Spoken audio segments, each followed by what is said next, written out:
years he served our country. He most recently, retired from Three Rivers Community College. Would you please welcome Dr. Larry Kimbrow?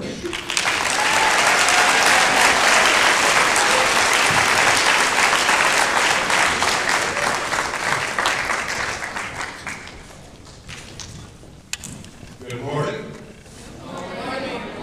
If there's two things I learned during my educational career as a speaker, you don't want to be right before lunch, holding everybody up for chow, and you don't want to follow a very motivational speaker and a true American hero like Major Price. I'm proud to do that.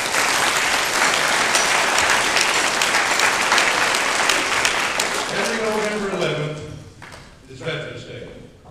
Many people confuse this with Memorial Day, and I just want to give you a little refresher and help you understand the difference right now. Memorial Day is celebrated on the last Monday in May. It's a day designated for Americans to honor all their members who have died while in service or died later from wounds incurred in combat. However, in actuality, it's now become a day for all Americans to honor all their deceased friends and relatives, go to the graves and to decorate the gravesite. It's also been lost in the true meaning because it is the first real 3-day weekend of summer season. And so it's lost the true meaning there that we honor them. In contrast, November 11th was originally marked Armistice Day, as Major Price said. That was commemorating the signing of the ceasefire between the United States and our allies against Germany. The ceasefire was signed on the 11th hour of the 11th day of the 11th month in 1918. Now, in years later, Congress tried to change that to make it more suitable to all the civilians and make it a 3-day weekend. Well, that was, as you noted there, it was a very significant event at that time and place. So they eventually changed it back to November 11th, and we still celebrate that today. In 1954, the president changed the actual name of the Armistice Day to Veterans Day. Because originally it was just honoring those veterans from World War II, as Major Price said. The war to end all wars. However, we had another war, World War II, and then the Korean War after that, so it honored all the veterans. So today, we are here to honor all veterans. And a veteran is either serving on active duty now, or has served on active duty, including our reservists in the past.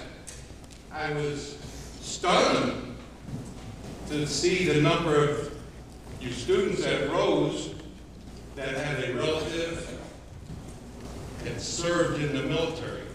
I didn't realize that kind of a response. So it's particularly now that it's an all-volunteer service.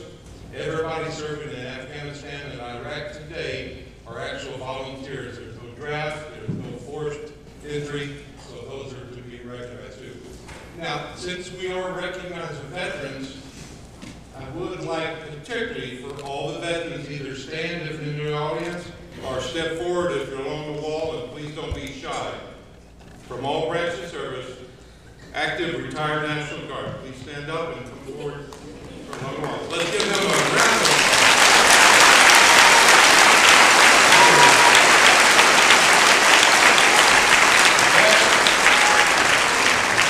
That is why we're here today, to recognize those men and women for their sacrifice.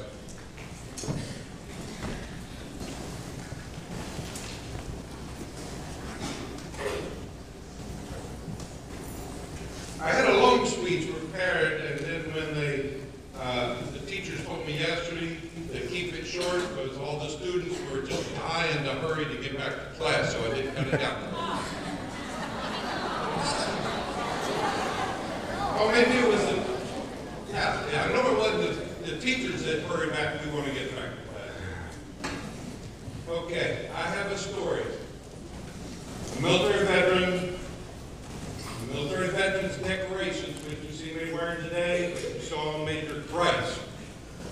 Those tell a story. When I walk up to him and I see his ribbons, his awards that he's wearing, I can almost tell you where he's been, what he's done in his military career, which is long and distinguished. Each veteran has that story to tell. Each veteran has a unique story. Each other is as unique as the individual themselves. The President Bush in 2006 and the Secretary of the Department of Veterans Affairs, called the VA, asked that the veterans wear the ribbons or decorations on the three patriotic holidays: Memorial Day, July 4th, Independence Day, and Veterans Day. To do that, we're signifying our pride of our accomplishments, the sacrifices we've made, and the freedoms that you enjoy today. And what we're hoping to get from this is that you, students, the civilians, ask those veterans their story.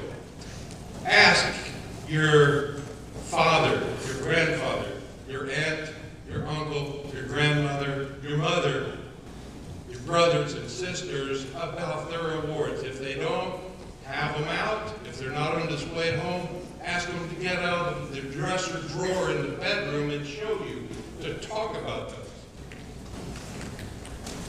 These stories that we're able to share with our families will even though those veterans will be humbled and maybe reluctant to talk about it, we need to get our story out to tell the public about what we've done and what we're doing, and as Ms. Nicolini said, about the freedoms that you enjoy today because of those veterans.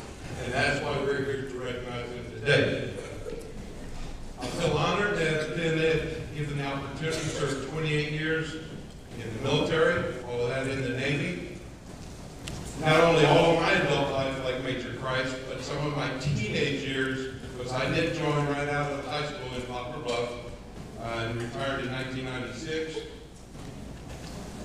In my bio, I talk about my Navy family. Now, I'm not talking about the Navy family in general, I mean my personal family. I have a son that spent 4 years in the Navy. I have an older daughter that has been in the Navy 17 years. She's a Chief Petty Officer in the Navy. And most recently, I have a son, Tim, just came through here not too long ago, Tim Kimbrow. He's currently at the U.S. Naval Academy in Annapolis, Maryland. I am particularly proud of our service to our country, and particularly of my children that decided to follow in my footsteps, whatever it may be.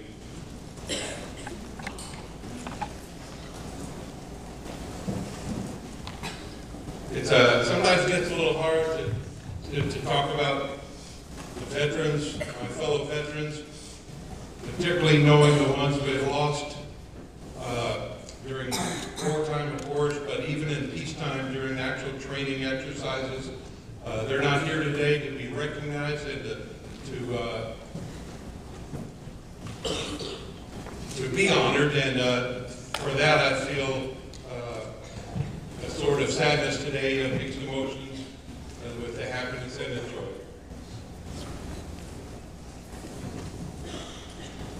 I want to say that I'm proud to be from Poplar, Bluff, proud to be from South Lakes, Missouri, but most of all, I'm proud to be an American. I want to say God bless you.